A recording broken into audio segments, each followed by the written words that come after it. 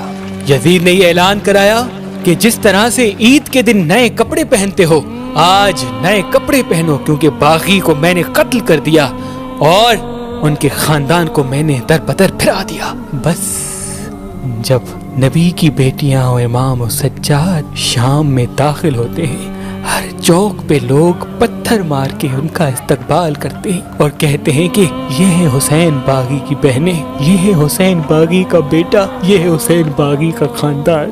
یزید اپنے محل میں سکون و آرام کے ساتھ بیٹھا تھا اور انتظار کر رہا تھا کہ نبی کی نواسیاں آئیں اور میں ان کو اپنا دبدبا مرتبہ دکھاؤں اور بتاؤں کہ میں کون ہوں۔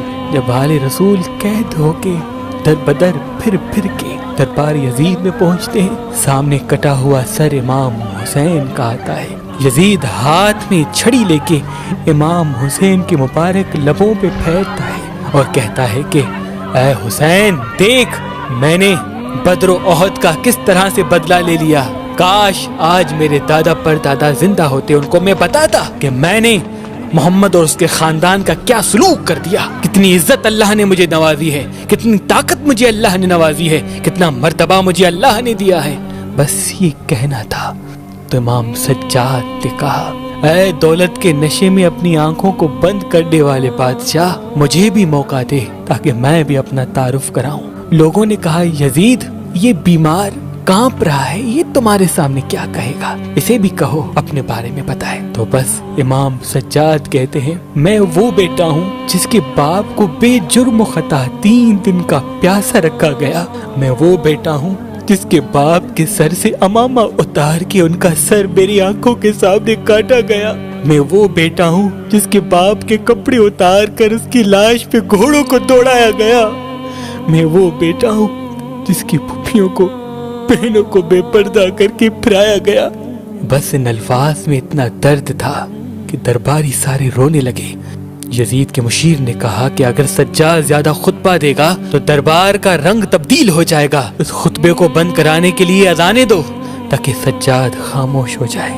بس جیسے ہی اذان کا آنا تھا، اشہد ان لا الہ الا اللہ کی صداؤں کا گونجنا تھا، امام سجاد نے کہا بتاؤ یہ دین کس نے دیا، تمہارے نانا نے یا میرے نانا نے؟ بتاؤ یہ لا الہ الا اللہ کس نے بتایا، تمہارے نانا نے یا میرے نانا نے؟ بس جب اذان دینے والا محمد رسول اللہ تک پہنچا تو امام سجاد رو کے کہنے لگے جو محمد اللہ کا رسول ہے یہ انہی کی بیٹیاں ہے جو قیدی ہو کے تیرے دربار میں آئی ہے، جو محمد اللہ کا رسول ہے اسی کا خون میرے رگوں میں بہتا ہے۔ بس یہ سننا تھا۔ دربار میں بغاوت ہو گئی، سب یزید کو عجیب نگاہوں سے دیکھنے لگے۔ یزید نے فوراً حکم دیا کہ ان کو قید کر دو اور آل نبی کو قید کر دیا گیا۔ تاریخ نے لکھا تقریباً 2 سال 6 ماہ تک یزید نے آل رسول کو قید کیا ہوا تھا۔ جب بغاوت حد سے زیادہ بڑھنے لگی تو یزید کے مشیروں نے یزید کو کہا کہ جو تمہیں کرنا تھا تم کر چکے، اب آل رسول کو قید کرا کے لوگوں کی نفرت اپنے لیے زیادہ کیوں بنا رہے ہو؟ بس ان بیویوں کو آزاد کر دو تاکہ جو لوگ تم سے نفرت کر رہے ہیں ان کا غصہ کچھ ٹھنڈا ہو سکے۔ رسول اللہ کی بیٹیوں کو امام سجاد کے ساتھ رہا کر دیا۔ امام سجاد علیہ السلام شہداء کے سر لے کے پہلے کربلا گئے اور کربلا کے شہیدوں کے سر کو تدفین کیا اور پھر مدینے کی طرف رواں ہوئے۔ سب سے پہلے اپنے نانا رسول اللہ کے روضے پہ آئے، اور بی بی زینب اور امام سجاد زاروں قطار رونے لگے۔ ہر ایک حال اپنے نانا کو بتایا کہ کس طرح وہ بازار گئے، کس طرح امام حسین شہید ہوئے۔ تاریخ نے لکھا کربلا کے بعد 35 سال کی زندگی میں امام سجاد کبھی مسکرائے نہیں۔ جب بھی کھانا آتا تھا کھانا دیکھ کے روتے تھے، پانی آتا تھا پانی دیکھ کے روتے تھے، کوئی بازار جاتا تھا امام تب بھی روتے تھے، اگر بازار کا نام آتا تھا امام تب بھی روتے تھے، اور اپنے آپ کو عبادت میں مصروف و مشغول کر دیا۔ دن رات عبادت کرتے رہے اور لا تعداد دعائیں امام سجاد سے صحیفہ سجادیہ میں منسوب ہیں، اور ان کے ساتھ ساتھ آپ غلام خرید کیا کرتے تھے اور ان کی اچھی پرورش کر کے انہیں آزاد کیا کرتے تھے۔ امام سجاد آدھی رات کو وہ روٹیاں اناج لے کے کافی گھروں میں پہنچایا کرتے تھے، یہاں تک کہ گھر والوں کو بھی پتہ نہیں ہوتا تھا کہ یہ رزق حلال کس نے بھیجا ہے۔ پوری زندگی اللہ کی مخلوق کی خدمت کرتے رہے اور اللہ کی عبادت کرتے رہے۔ بالآخر ولید ابن عبد الملک نے آپ کو زہر دیا اور آپ دار الفنا سے دار البقا کی طرف کوچ کر گئے۔ جب آپ کا مبارک جنازہ گھر سے نکلا تو امام محمد باقر علیہ السلام زاروں قطار رونے لگے۔ لوگوں نے کہا اے نواسہ رسول، شہادت تو آپ کا ورثہ ہے، اتنا گریہ کر رہے ہیں۔ تو امام محمد باقر نے کہا میں اپنے بابا کی شہادت پہ نہیں بلکہ اس بات پہ رو رہا ہوں کہ یہ محمد و آل محمد کے گھر کا پہلا جنازہ ہے جو اتنی شان سے نکلا ہے۔ رسول اللہ کے جنازے پہ لوگ ہی نہیں تھے، میرے دادا علی اور دادی فاطمہ کا جنازہ رات کی تاریکی میں اٹھایا گیا، دادا حسن کے جنازے پہ تیروں کی بارش ہوئی تو میرے دادا حسین کا تو جنازہ ہی نہیں ہوا۔ آج پہلی مرتبہ محمد کے گھرانے کا جنازہ اتنی شان سے اٹھا ہے، اور آپ کے بیٹے امام محمد باقر نے 25 محرم 95 ہجری کو امام حسن علیہ السلام کے پہلو میں آپ کو تدفین کر دیا۔ سلام ہو زین العابدین سید الساجدین امام علی ابن الحسین۔